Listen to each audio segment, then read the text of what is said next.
Hey everybody, welcome back to an all new episode of 10 to Life with me, Annie Elise. I hope you guys are all having a great day so far. I'm about to make you really frustrated and I'm about to kind of like dump all over it because we've got another case. Now, if you guys are a returning 10 to Lifer, you get it. You know what it is we do here, you know why we talk about these cases. If you're brand new checking out the channel for the first time, first and foremost, welcome. I hope you appreciate the case coverage. And what we do here is we talk about true crime cases. We try to highlight different ones that are not talked about too often, bring awareness to those, and especially if it has to do with somebody who's missing or some shady circumstances, just to get the word out. Because I feel like once people start talking about it more, maybe sharing tips, things go viral. We've seen the internet work miracles, right? And that's kind of what I'm hoping for with today's case, because it can be really frustrating when you're trying to solve a mystery and it feels like the answer is like right in front of your face, except you can't prove it. Like you want to just say like, look, that person did it. It's so obvious. How do you not see that?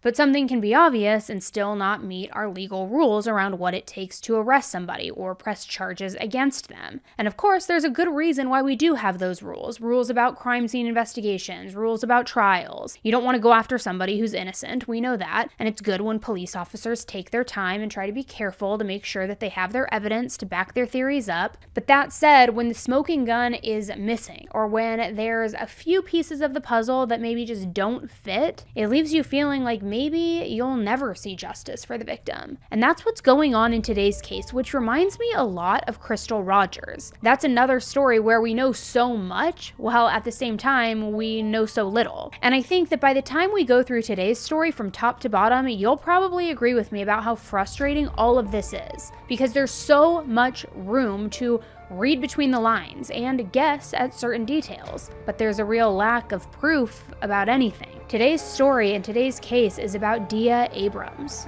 So guys, let's jump right in.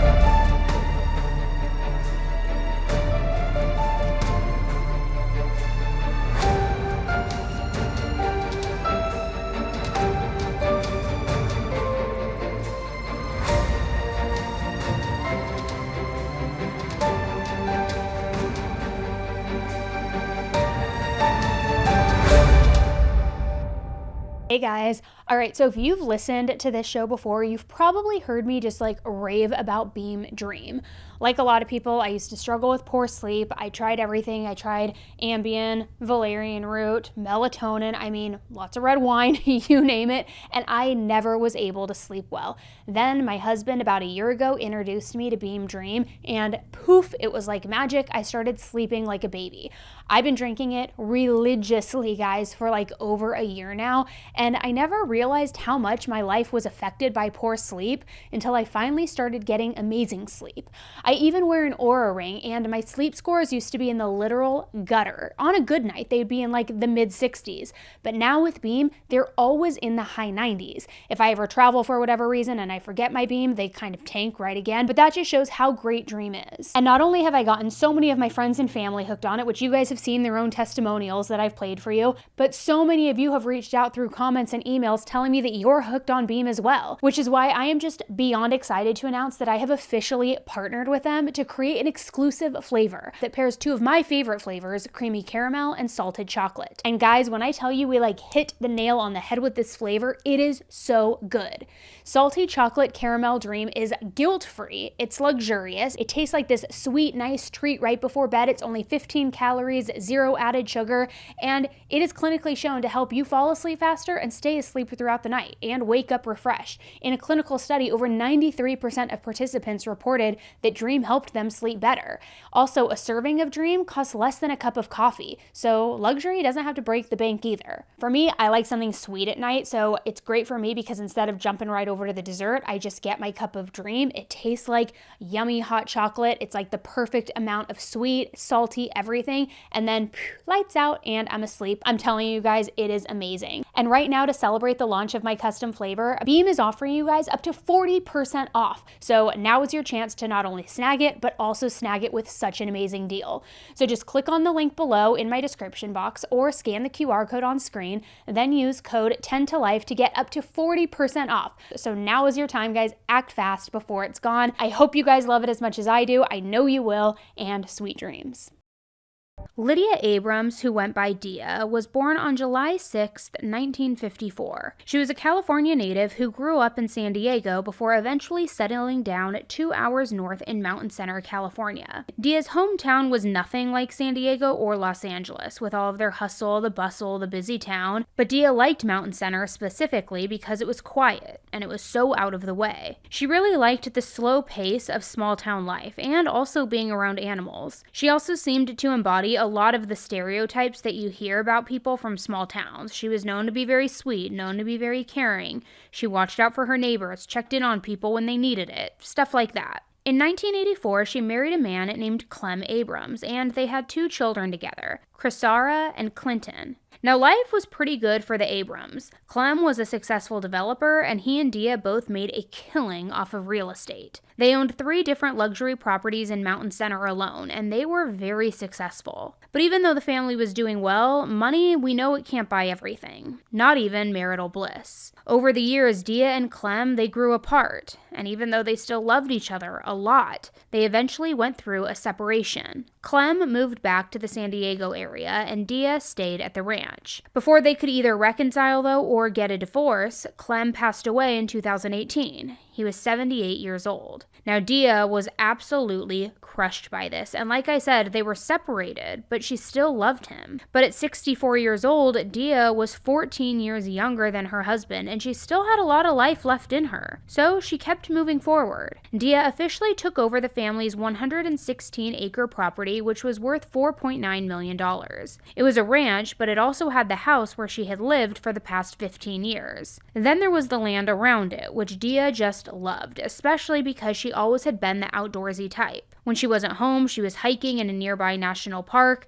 Plus, Dia raised horses and loved all kinds of animals. So needless to say, the ranch was kind of the perfect place for her. It also makes sense that when Dia felt ready to get back into the dating scene again, she created an account on the website Farmers Only. Now, I'm sure you've seen the ads for this site. It's supposed to be a place where ranchers and farmers can connect, they can find love, and in Dia's mind, it made sense to start looking on Farmers Only, because she'd be able to find people with a similar background, similar interests, and she didn't have to search very long before she connected with a man named Keith Harper in 2014. Keith had grown up on a ranch in Idaho before he moved to Colorado to start his own business in recreational outfitting. Now, I wasn't exactly sure what that meant at first, but basically it's somebody who assists with outdoor tourism and all of the gear and all of the services that go along with it. It'll make a little bit more sense when we talk about a specific story related to Keith later on in the video, but it meant that he and Dia had a lot to talk about and a lot to bond over. For a few months, Keith and Dia chatted online about anything and everything that popped into their minds, and they then decided to meet up in real life. Now, I know in this show I talk a lot about people who hit it off right away, or they feel a spark immediately, but that really was the case for Dia and Keith. She drove her truck to pick him up from the airport, and the first thing that Keith noticed, as soon as he laid his eyes on her, was that she had hay stuck in her hair.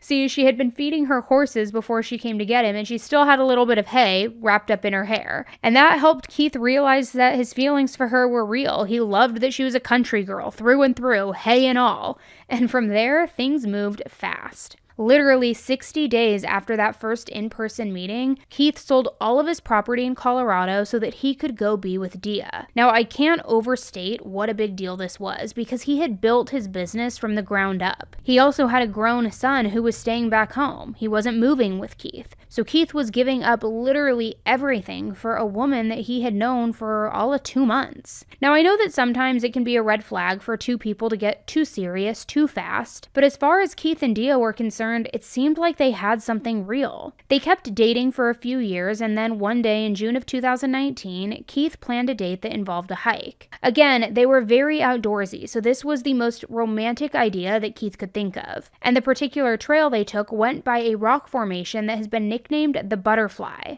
And that is where Keith got down on one knee and he asked Dia to marry him. And of course, she said yes. But they were going to have to wait before they could move forward with their wedding plans because we all know what happened just 9 months after the summer of 2019. The whole world shut down, COVID-19. But lucky for Dia and Keith, they had 119 acres full of livestock to help keep them occupied. While everybody else was figuring out how to adapt to virtual school and work from home and toilet paper shortages, they just went went about like it was business as usual. They had a pretty regular routine of chores that needed to be done every day as well, so that helped keep them busy. And on Saturday, June 6th, 2020, it began just like any other day for them in lockdown. Dia and Keith took care of business, then they finally sat down together for lunch around 2:30 p.m. They compared notes on what they had already taken care of for the day and what was still left on the to-do list, and a lot of it couldn't be put off any longer because Keith and Dia were actually planning to travel. See, some COVID restrictions had just been lifted, and they wanted to take the opportunity to get back to Colorado for the first time in months.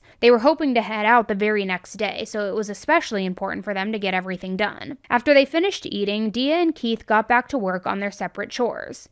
And Keith was busy enough that he stayed out until around 7:30 p.m. that evening. When he got back, he noticed that the house was pretty dark, and it was also pretty quiet. It looked like Dia hadn't made it home yet, but just to be sure, he went from room to room checking and calling her name. She didn't answer, and that was confusing to Keith. He knew she had a lot to do, but he honestly just figured it would take him longer to wrap up his work than it would take her. Plus, they had an early morning ahead of them, and he knew that Dia wouldn't want to stay out too late. So he tried calling her phone, but she didn't pick up. She also hadn't texted him for a couple of hours. Now that, it wasn't weird on its own, but then Keith noticed that Dia's truck was still in the driveway, and the part of the ranch where she was working was really far away. It was definitely not walking distance. So that meant that Dia wasn't actually still out working. She had driven back home, then left again at some point, and she'd either walked off on foot, taken some other vehicle like an ATV, or she had gotten into a car with somebody else. But none of those situations seemed likely. In fact, Keith double-checked their bedroom, and that's where he found her purse and her cell phone plugged into the charger still.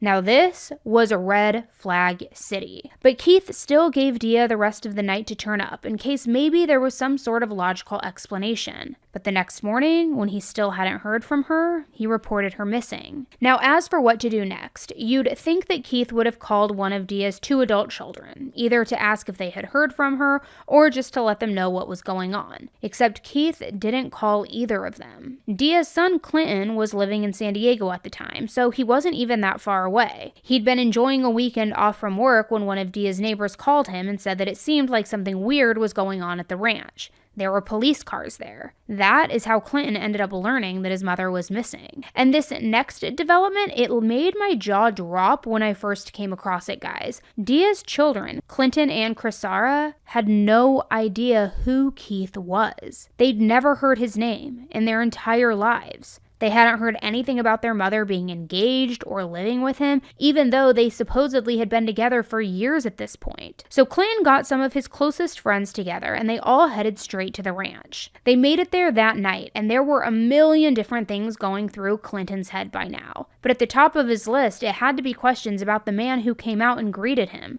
claiming to be his mom's fiance. Now, during this first meeting, Clinton also thought that Keith was acting really weird. For example, while everyone else was breaking up into search teams and picking different areas to go look over, all Keith could talk about was the fact that he apparently had meetings to go to, and he couldn't be there to help with the search. It all came across as pretty shifty to her son Clinton, but he just chalked it up to nerves. I mean, some people don't know how to handle a crisis, and maybe Keith was one of those people. Either way, Clinton and his friends began their search, but no matter how far and wide they looked, there were no signs of Dia anywhere. They even put Dia's dogs on the case, hoping they'd pick up Dia's scent. But they didn't find anything either. So with no trace of Dia anywhere on the property, law enforcement suggested that maybe Dia left on her own accord. They still weren't involved in the search yet though, but her kids and her close friends, they were adamant. They said without a doubt there was no chance that Dia would ever leave this ranch willingly. It was her pride and joy, and she treated every animal like it was one of her kids. I mean, seriously, one time wildfires were threatening the property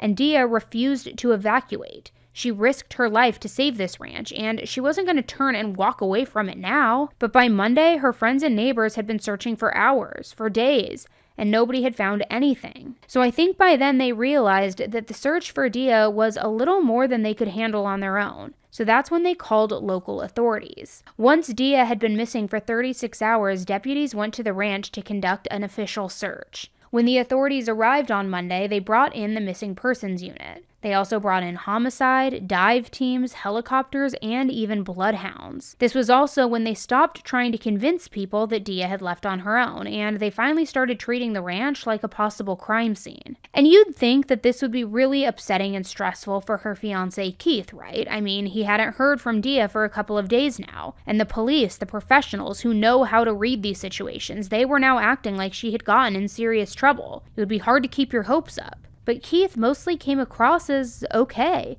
better than okay even. You could say he was putting on a brave face, but he was joking with people, and he was goofing around, and he still wasn't helping with the searches. It was just like the night when Clinton first arrived. Keith said he was too busy, and looking for Dia, it just wasn't a priority. Now, obviously, this would be a red flag in any situation, right? Who acts like their job is more important than a loved one who's gone missing? But what makes this even more outrageous to me is that Keith wasn't even supposed to be working that week. Remember, he and Dia originally wanted to leave for a trip to Colorado on Sunday morning. So not only was Keith blowing off searches to go to work, but this was work that we know for a fact was not urgent, because he wasn't even supposed to be around to take care of it anyway. Plus, Keith couldn't even keep his story straight. He told a bunch of different people that he had to get to a really important meeting in Arizona. But when anybody asked what the meeting was about or why it was so important, he gave all sorts of different and contradictory answers. Either way, though, Keith ended up heading out of town for this mysterious meeting, and he stayed away for an entire week. His disappearing act was so suspicious that the police got a warrant to search his RV,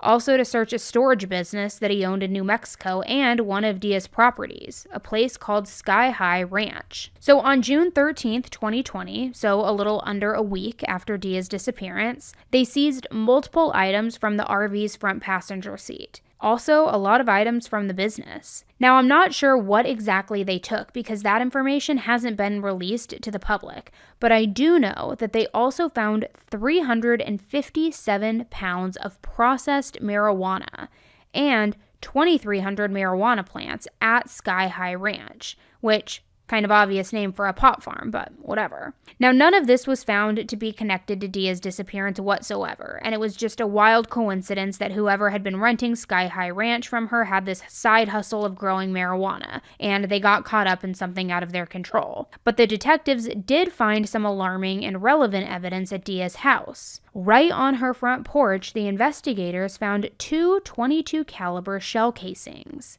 and Dia's bedroom door almost looked like it had been kicked in. The trim had been slightly cracked, and it was obvious that somebody had broken it down from the outside, as opposed to somebody in the bedroom trying to break it to get out. They also found small traces of blood on Dia and Keith's bed sheets. So when Keith came back from that week-long business trip to Arizona, the investigator sat down with him and asked him all about it. They started by pressing him to explain why he went away at such a delicate time in the first place. He tried to say that he was out of town handling, quote, tax issues. Keith said if he didn't take care of them, he'd end up with a lien on the property. And these tax issues could apparently only be resolved if he went and paid with cash or a cashier's check, which was why he couldn't just drop a check in the mail or handle it online. Then they asked him about those shell casings on the porch, and he acted like it was the stupidest question. Keith said that the ranch had a lot of trouble with coyotes, and sometimes he fired into the air to scare them off. Now, if he had stopped talking there, that explanation, it might have been convincing. Except then he quickly added, quote, if you're gonna kill somebody, you ain't gonna kill them with a .22. Now, I guess he needed some PR training or something, because I don't even think I need to say that that comment was not a good look. It was almost as bad as Chad Daybell's story, these raccoons or chipmunks or whatever he said in the backyard running wild and I had to shoot them and kill them, when really it was a cover story for Tylee and JJ, if you're familiar with that case. But you should have just stopped talking at that point. Now, as for the blood spots on the sheets, shocker. Keith had an explanation for those as well. He said that he took medications which thinned his blood, and that it also made it easy for him to get little cuts all over. Later on, a reporter asked him about the blood again, though, and Keith stuck to his story and said, quote, I bleed all the time. Every week you can come and you'll find blood drops on the sheets. If it had been her blood, do you think that you would have not heard about that? Obviously, it's my blood. So it was kind of just like red flag after red flag with Keith. but he had an explanation for everything.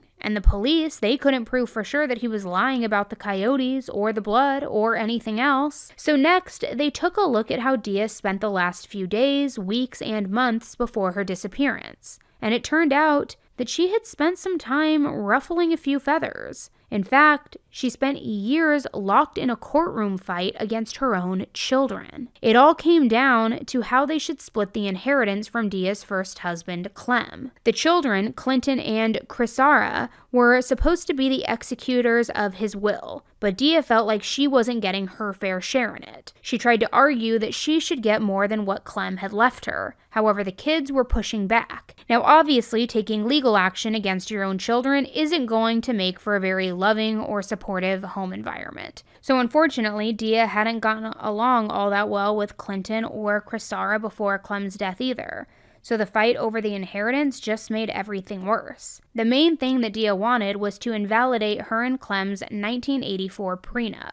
It stated that both Clem and Dia's income would stay separate in life and after death. Like we mentioned earlier, Clem made an absolute killing off of real estate and was an extremely successful developer. During their 34-year marriage, Dia had never really worked and really didn't have any income. It's not as if she had been left with nothing. I mean, she had properties and her own trust, but nothing near what Clem had. To be specific, she wanted $6.7 million from the estate that her children were now in charge of. And that's a lot of money to fight over, and it clearly made her very bitter. Because also, check this out, Dia's trust had been set up in 2016. And just like Clem's, her children were named the beneficiaries of her trust and her estate. But then in 2018, after Clem passed, a handwritten clause was added to Dia's trust. And I think it says everything that you need to know about the type of relationship she had with her kids by then. Because the clause stated, quote, "Trustor leaves nothing but her love and affection to her son Clinton Abrams and daughter Crisara Abrams." Now you're probably wondering, if she took her kids off of her trust, then who did she leave it to? Well, just 2 weeks before Dia disappeared, on May 22nd, 2020, Dia transferred everything to Keith, and also to another woman named Diana Fetter. So this meant that she signed away literally everything to these two people, including her trust, estate, power of attorney. I mean, we're talking literally everything. She was still fighting with her kids in court for that $6 million, and she had quite a bit on her own.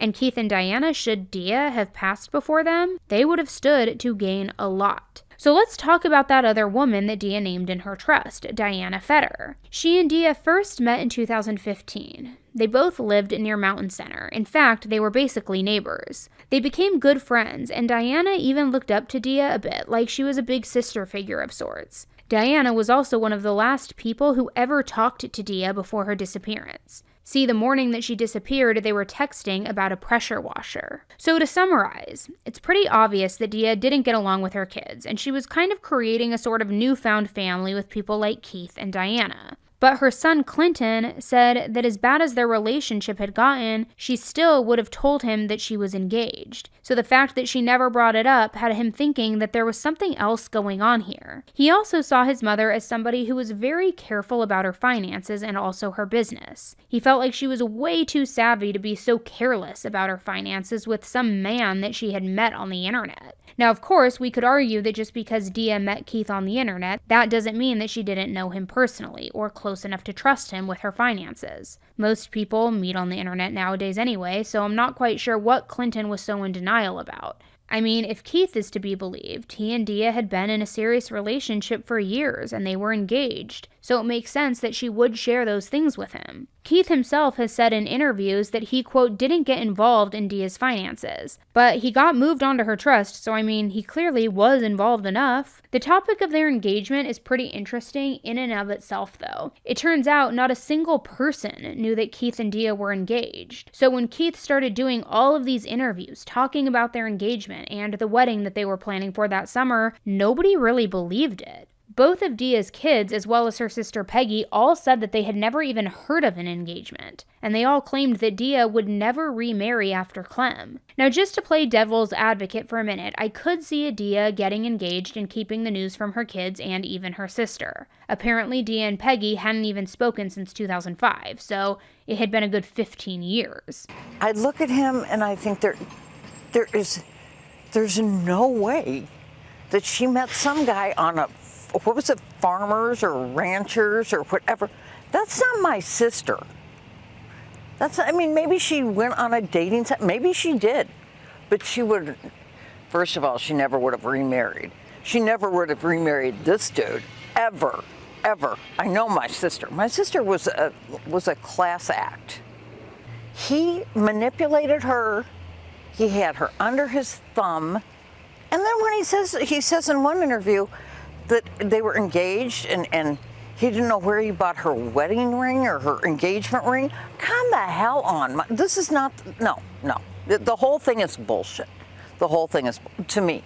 I personally wouldn't reach out to a family member I hadn't talked to in 15 years just to tell them that. So as much as it seemed like her family was in denial about the whole thing, Dia's best friend of many years, a woman named Julie Sanford, also hadn't heard anything about an upcoming wedding. Now, that's what makes this engagement story so odd. And remember Keith supposedly proposed in the summer of 2019, a year before Dia went missing? So it's not like this was fresh and Dia hadn't gotten around to mentioning it. It just wasn't adding up. Her best friend, Julie, did say that when she first met Keith, she thought that he really wasn't Dia's type. But they seemed to get along, and Keith was a huge help around the ranch, so Julie didn't really have any complaints about him. She did remember having a conversation with Dia once where Dia said that after Clem's death, she'd never get married again, which again made it sound a lot like this alleged engagement might not have actually happened. Plus, no one ever saw Dia wear a ring, and this was especially weird because when Keith talked about his proposal, he made it sound like the ring was something of a point of contention between them. To hear Keith tell it, Dia didn't even want a ring at first, but he thought that she needed one to make the engagement official. He said he actually convinced her to let him buy her one. Now, of course, he couldn't remember where he bought this alleged engagement ring, which no one had ever seen and nobody knew where it was. He also didn't have a receipt. And we're talking about a purchase that would have probably set him back a few $1,000s, but he couldn't even show anybody a credit card statement or anything to prove that it even existed. What can you tell me about Keith Harper being her fiancé? It's definitely not the case. I know my mother. She was not going to remarry. Keith Harper was not her fiancé? I don't believe that to be the case. Do you believe he was her boyfriend? I do not believe that to be the case either. I believe at one time they were potentially close. I can't say for sure, I do not know. However, I do not believe at the time she had disappeared that they had that type of relationship. Okay. Had your mom ever said anything to you about breaking it off with Keith Harper or not enjoying his company anymore or anything like that? Was there any advance warning that this was coming? I had absolutely no clue that he even existed until after she disappeared. So I can't speak to any of that, frankly. Dia's family and friends also said that Dia was too classy of a person to associate with somebody like Keith. In an interview, Clinton even called Keith a vagabond criminal guy. Because yeah, Keith had a criminal history. Way back in 2000, Keith was married, but his wife accused him of sexual assault. He pled guilty to the charges, but his sentence was just probation. Then he faced new sexual assault allegations in 2011, this time from two young women who said he groped them while he was running a snowmobile tour. Keith argued that the whole thing was just a misunderstanding and that he did nothing wrong. But I don't know, guys, how do you misunderstand getting groped? So far as excuses and cover stories go, this wasn't even good. In an interview with the Dateline Missing in America podcast, Keith explained the situation like this. Quote, I get on the back of her machine. She floors it. Actually goes full throttle on the machine. You probably have 1/10 of a second to make a decision what to do. You're in a wooded area. If that machine continues at that rate, there will be, without a question, an incident and an injury. So I come around her and actually hit the kill switch. You're talking exactly about 3 to 4 seconds. So in other words, because the snowmobile was going too fast, Keith says his only option was to reach around the woman and hit the kill switch, which then resulted in this unlawful touching, the groping. But it didn't sound like the judge was too convinced, because this time, Keith was found guilty on 2 counts of unlawful sexual contact. He spent 1 year in jail and he had to go on the registry for the next 10 years. Now, one person who did believe Keith's side of the story was Dia. Apparently, Dia told her best friend Julie that she knew all about Keith's past, and she wanted to be with him anyway. They were focused on building a life together. But according to Keith, it wasn't all sunshine and roses from there. See, apparently Dia made some comments to him from time to time about how she feared for her life. She also told Keith that she might someday have to leave the ranch for her own safety, and that might explain why she went missing. She may have run away from whoever she was scared of. Now, of course, that assumes you believe anything that Keith said, and he couldn't come up with any evidence to show that Dia was really scared or thinking about disappearing. No texts, no anything. He also didn't know who she was afraid of or why this mysterious person or people wanted to hurt her. And you'd think that if the person you were in love with was this afraid, you'd ask them what was going on, right? But to hear Keith tell it, he never bothered to follow up on these stories. He was just like, okay, guess somebody's trying to murder you, let's move on. It was just casual and passing. He didn't think much of what she said at all until June 6th, 2020, the day that she went missing. That morning, her Ring camera caught her bringing some cinnamon rolls to one of her neighbors. I guess they told Dia that they had a craving, and she decided to do the nice neighborly thing and bring over a little treat for them. Now, this might not sound like a huge deal, but it does establish that Dia was still alive at around 9 a.m., which was when she was caught filmed on this Ring camera. So after that point, there's no real record of where Dia went or what she did. All we have to go by is Keith's testimony, and by now I think it's safe to say that nobody was super willing to take him at his word. He said they had lunch together at around 2:30, then they went their separate ways. Now apparently later on that day, Dia called him and asked if he had a minute because she needed to talk to him. This was according to Keith. He said he couldn't because he was busy mowing the meadow, and he said that they would chat once they both got back to the house. Now, when he was talking about this conversation later with the police, he made a huge deal about the fact that he was mowing the meadow. I guess he really wanted to make it clear that the meadow was his alibi. Except a neighbor later told some reporters that there was no way that that meadow was freshly cut. This neighbor actually walked through it a few days after Dia disappeared. Even though it was June and the grass could grow pretty quickly, he said that there were weeds all the way up to his knees, and also that foxtails got stuck to his pants and his socks. Either way, though, Keith still insisted that he was working in the meadow and that he didn't head home until 7 p.m., and that when he got back, Dia was gone. But then he double-checked his phone to see if he missed any calls or texts from her, and he saw one from 4:20 p.m., and it read, "You cannot save me from all things. Even if you believe you can, you cannot." Creepy, right? But nothing came of that. And actually, after everything we just talked about, nothing came from the suspicions about Keith either. It's about to become a theme here. Every search party, dive team, cadaver dogs, all came up the same. Empty. Similar to the Crystal Rogers case, it was like she just disappeared into thin air. Every lead came up empty. The searches on her property were completed and called off, and the community had no helpful tips or answers to come forward with. And Dia's case became frustratingly quiet. And due to the pandemic, it couldn't even hold on to the headlines for very long. There were no new developments at all until 2 days before Christmas in 2021. That day, Keith called 911 and reported that a horse handler who worked at the ranch named Jodie Newkirk had been in an ATV accident. Apparently, the last time that he talked to Jodie, she said that she was going to go get a Christmas tree. 30 minutes later, he went to check on her, and he found her pinned underneath the ATV. Keith figured that she must have slid on the ice or turned the wheel wrong or something. When the first responders arrived, they found Jodie lying under the ATV just like Keith said. They couldn't help her, and she was pronounced dead at the scene at just 46 years old. The odd thing, though, was that the police looked over her body, and they identified what they called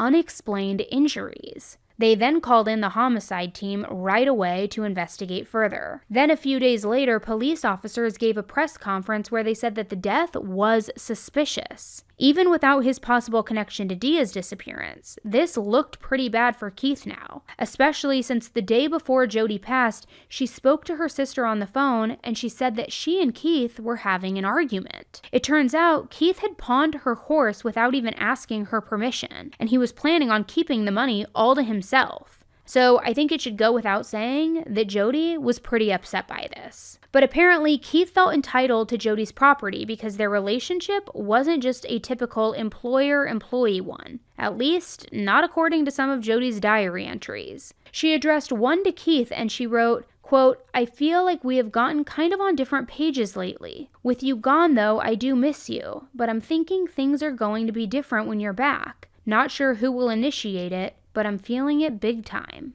Then, in another entry, she said that she was jealous because Keith was dating and sleeping with other women. Now, Keith denied all of this. He said he hadn't been on a date in years and basically had no idea what she was even talking about. And in an entry dated September 22nd, 2021, just months before her untimely death, Jodie wrote to Dia, as if she were still alive somewhere. And here's what part of Jodie wrote, and when she says Harper, she means Keith Harper. Quote, "So even though we never met, I really feel a bond with you.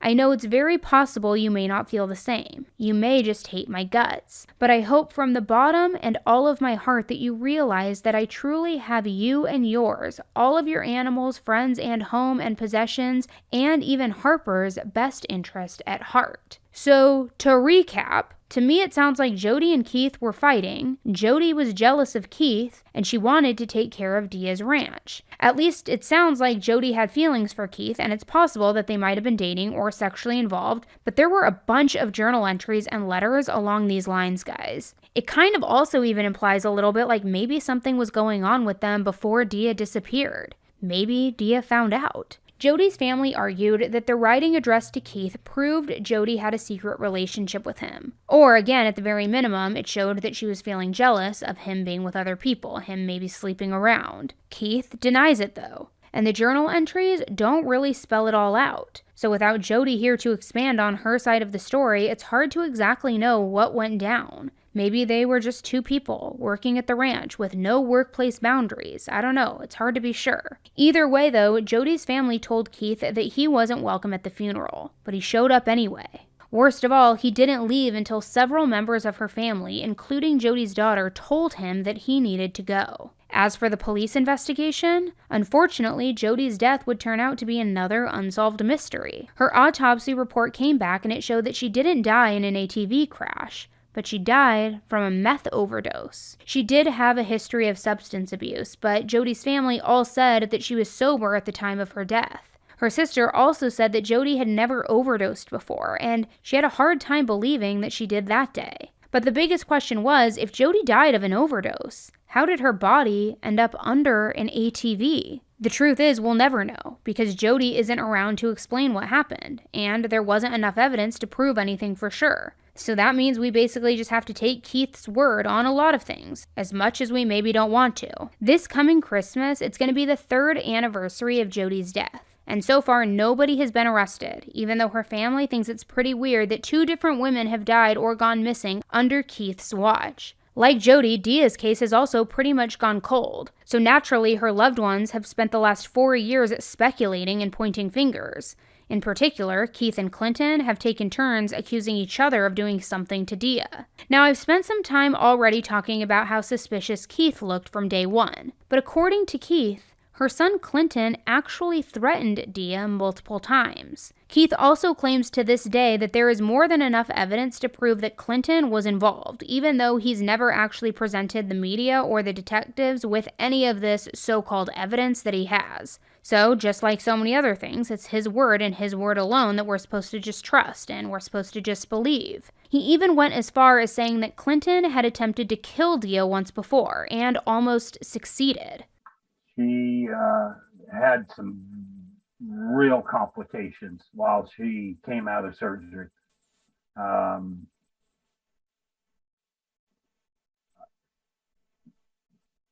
She when she was recovering, the only person in the room was Clinton, and she believed that she was slipped a drug by Clinton that was intended to take her life. And she went into a severe coma for 3 or 4 days before she actually came out. No one brought her. She had to have a neighbor bring her and a neighbor take her back home. She told you this information about the drug being slipped? Yes. Did she report that to any authorities? She reported it to the doctor, and she had been in a coma for 3 to 4 days. And whatever test he said that would be administered, it would be probably out of her system by then. But she went immediately into a coma. Do you know if she ever reported that to any law enforcement? I don't know. What neighbor are you talking about that brought her there? I don't.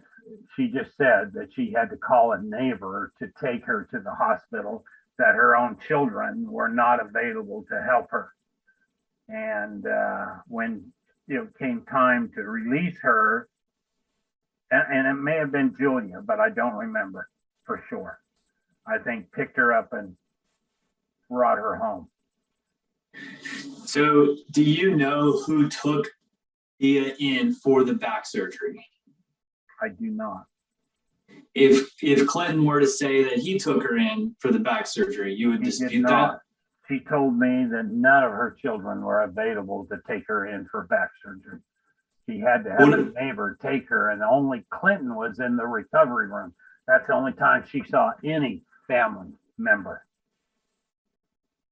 Finally, Keith noted that even though Clinton had a pretty good alibi since he was in San Diego the day of the disappearance, he could have hired somebody to hurt his mom. Now, it's hard to establish a motive because we know that Dia changed her trust and her kids weren't going to inherit anything. Keith actually said that that might be why Clinton killed her. He was angry. He wanted revenge.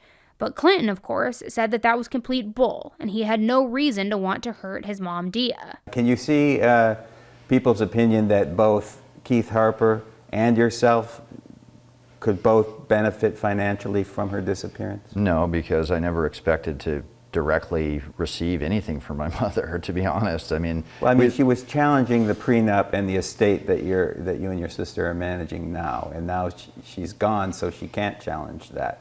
I wouldn't call it I wouldn't call it any sort of motivation, because we were already winning all of that, to be honest, and none of it was personal. We all loved each other. We've said that on the phone multiple times. We basically had won that battle already. There was no, and I know my mother for my whole life, for 31 years. Nothing surprises me, and I don't take any of it personally. I know her, and we would say all the time how much we loved each other, and I loved her extremely dearly. I loved her so deeply and tenderly, it didn't even take words. And so even if she won or we won, none of that was consequential. It's just money going back and forth. You know, it's happening all the time. Wire money into her account, and you know, it's just, we were taking care of her. I took care of her. I supported her for quite some time, and I was happy to do so. And I would tell her all the time, you know, it's all good. We'll take care of you. For his part, Keith did everything he could to imply that Clinton wanted to hurt Dia, and that Dia was aware that he was dangerous before she disappeared. Even when he wasn't trying to make Clinton look suspicious, Keith also did what he could do in general to make it seem like Dia had a lot of reason to fear for her life. You were going to marry her, right? Correct. Was that why she was putting properties in trust? No. She was changing them because she felt that there was a threat to her life. Okay. All right. But previously, these properties were held between her and her husband, right? And when her husband passed, she had sole ownership of these properties. What was the concern about leaving these properties in sole ownership? You'd have to ask her. I don't know. I didn't get into her financial affairs. Okay. So Keith has always insisted that he had nothing to do with Dia's disappearance. But whenever he talked about it, to reporters in particular, he sort of reminded me of the way that Brooks Houck acted during the Crystal Rogers case. They're both almost a little too confident. They act like they know what the police are thinking and that they're so sure that they're going to be cleared. And obviously that didn't work out for Brooks, and we'll have to wait and see how things play out with Keith as well. Do you think the cops think you're a suspect? Well, I'm sure. I'm a former law enforcement. You always will trace whoever is the last to see her. Yeah, no question. Have they served search warrants on your cell phone, on your house here? Oh yeah, we've had our cell phones, our computers, they were all taken. They showed up here with a search warrant and raided the house? They didn't raid the house. They have the right to search when there is some question, but they searched the main house without a question. What former law enforcement are you? I was with the state of Utah Corrections. Prison official, or what was your actual No, title? I was over intensive supervision and parole. You a parole officer? Yes. Okay, all right. And then later, drug enforcement. Wow, okay. Did you have anything to do with your wife's disappearance? Absolutely not. How can you prove that? I can prove that because I loved the woman. We were going to get married. There was everything positive about our relationship. We didn't have almost any difficulties whatsoever. Okay. I have no reason to bring harm to her. I loved that woman. I'll also note that some people in Reddit and Facebook groups have suggested that Diana and Keith had a secret relationship, and that they planned Dia's disappearance and murder together. None of it is backed up anywhere, and remember, Diana was Dia's best friend, and the person who was supposed to split her estate with Keith if anything happened to Dia. Clinton and Crisara eventually took Keith to court to try to have him removed as a trustee, and it was partly because Keith had originally talked about how he wanted to make the ranch a wildlife reserve in memory of Dia. But instead, he and Diana rented out a few cabins on the property using Airbnb. Clinton and Crisara reached out to Airbnb directly to see if they could take the listings down, and Airbnb agreed to the request, especially when the two children complained that the cabins were, quote, being rented out by a murderer. Even after that, Keith listed the property online as a wedding venue, and court documents showed that he was actively planning to pour cement on parts of the property to create an RV park as well. So Clinton and Crisara argued that Keith was benefiting from Dia's suspicious disappearance. The legal battle dragged on for 3 years, and Clinton and Crisara asked for $300,000, which they planned to use as a reward if anybody could share a tip about Dia's body or help find her potential killer. Instead, they settled with Keith. The deal was that they'd split Dia's estate 50-50, assuming that she was declared dead by 2025. In November of 2023, Keith listed the ranch for sale, which was a total violation of the settlement agreement, though. And honestly, it was a pretty stupid move on his part because he was set to get plenty of money if he just waited another year or so. Instead, as a punishment, a judge removed him as the trustee of Dia's estate, so his impatience cost him everything. To me, this whole incident just proves that Keith is one of those people who thinks that the rules don't apply to him. In fact, his bull just kind of continued after this. See, somewhere along the way, Diana stepped away from the whole situation. There was just too much drama for her. So Diana wasn't managing the estate, and Keith couldn't after the judge ruled against him. So the court put an impartial third party in charge. And this court-appointed trustee heard rumors that Keith had stolen some of Dia's old possessions and then sold them, including an army jeep, exercise and gym equipment, and a red ATV. The reports were credible enough that the trustee kicked Keith off the property entirely. Keith had until January 28, 2024 to pretty much pack up his crap and go. And that's the last that we have to hear about this jerk, which honestly, good riddance. So here's where things stand today. As of this recording, Dia's ranch is currently listed for sale. Once the family finds a buyer, they're going to use the cash from that sale for a reward fund. Again, they want tips on where her body is and who may have killed her if she is no longer alive. Her family, friends, and the authorities have all come to terms with the fact that Dia is probably not alive and hasn't been for years. She's presumed dead, but hasn't legally been declared dead. As unfortunate as the truth is, they just want to find her body and put whoever killed her behind bars if that is unfortunately the case. So, it must have felt oddly relieving in December of 2023 when cadaver dogs picked up on a hit at Dia's ranch property. Now, for context, these dogs weren't working with the police. They were part of a pretty controversial group called, quote, Find Me, which hires psychics to help with missing persons cases. And they were there at Keith's request. Which I have to say is pretty odd, because if he is involved in this somehow, to then source cadaver dogs, I mean, I don't know, that seems pretty bold to me. The psychics said that they believed Dia was dead and that her remains could have been at a nearby lake called Lake Hemet. The cadaver dogs and their handlers went to the lake, and they alerted everyone that they had picked up on human remains. 3 separate dogs all showed interest in one area near a dam spillway. The bad news is it didn't prove anything. The handlers admitted that something as small as a Band-Aid could throw the dogs off entirely. Either way, the group Find Me told the police about what had happened, but it's unclear if the detectives ever followed up on that lead. Yeah, as you're looking at the spillway, it would be to the right of the lake at the very end of the lake. What does the area look like? And kind of take me through the search process and what happened.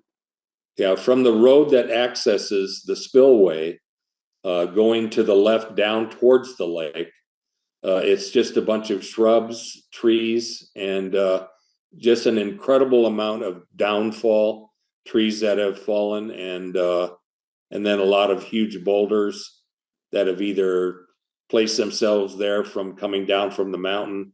But, you know, it's 20, 30, 40 years of debris that's just down there, and it's not really easily accessible by humans. Now, Dia's children believe that on the day that she went missing, she was taken to another undisclosed location, killed, and dumped. They're open to the possibility that the killer could have been Keith, but they also think it could have been somebody random.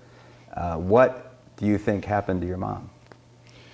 I believe she was murdered, and we need to find her for her soul to rest in peace and for the community to heal. I don't believe she's still alive, personally. My mother was a lively, vivacious, gregarious individual, and she would not be able to just intentionally disappear and go somewhere. So I believe she's deceased, and something needs to be done to find her. Thus far, we haven't, and the individuals I believe to be responsible have not even been brought in for questioning. I don't know if that's. Well, who do you think's responsible? I really don't want to name names, you know. Her sister Peggy also agrees that Dia is probably not alive, and she doesn't believe that Clinton had anything to do with her disappearance. And my brother and Clinton has also done so much to try to find his mother. It's beyond. It's just beyond. He loves his mother so much that, I mean, it's made him a little beyond crazy. This poor boy is brokenhearted. He's brokenhearted. I assume you agree that she's deceased. I do, because my sister loved her animals. She loved the things that were in her home. Even though I had never been to that house, I know her house in La Jolla. She loved her stuff. She loved her stuff when we were growing up. I mean, she loved her dolls. If I took one of her dolls, she'd get mad at me. I know how she was. She never would have left. I think that, you know, whoever's up in that house had something to do with my sister's demise. As for Keith, he said that Dia either left on her own or she was killed by somebody that Clinton hired. Either way, he's sticking with the idea that he had nothing to do with it and that her kids were most likely the cause of her disappearance. He even went so far as to imply that law enforcement had been, quote, paid off by Clinton. Would it be fair to say, Mr. Harper, that you are disappointed with the efforts made by the authorities? Without a question. I think they've been paid off, to be honest with you. Who do you think's paid them off? What's that? Who do you think's paid them off? I think Clinton paid them off. And do you have any? I don't have any proof of that, but I think it'll come out in time. There's just something about this case that makes me feel like it won't stay unsolved forever, even if Dia's body is never found. There's somebody out there that knows more than they're letting on. So guys, please keep your eyes peeled for Dia. Dia is 5'5", 130 pounds, and has blue eyes and blonde hair. She was last seen wearing jeans and a red t-shirt, and she has a scar on her lower back, and it runs from hip to hip. And there's another scar on her abdomen. Anybody who might have any information about Dia or her disappearance is strongly encouraged to contact the Riverside Sheriff's County Police Department. So please share this video, share Dia's description, and hopefully her family will get some answers and will know who really is responsible here. What happened? Where did Dia disappear to? Is Keith responsible? Is her son responsible? What's the truth here? Are we going to be facing another Crystal Rogers situation? Let me know what you guys think in the comments. Thanks again for tuning in to another episode of 10 to Life. If you appreciate the case coverage, please don't forget to give this video a thumbs up on your way out and subscribe to the channel if you haven't already so that you don't miss future videos. All right, guys, thanks again, and until the next one, stay safe. Bye.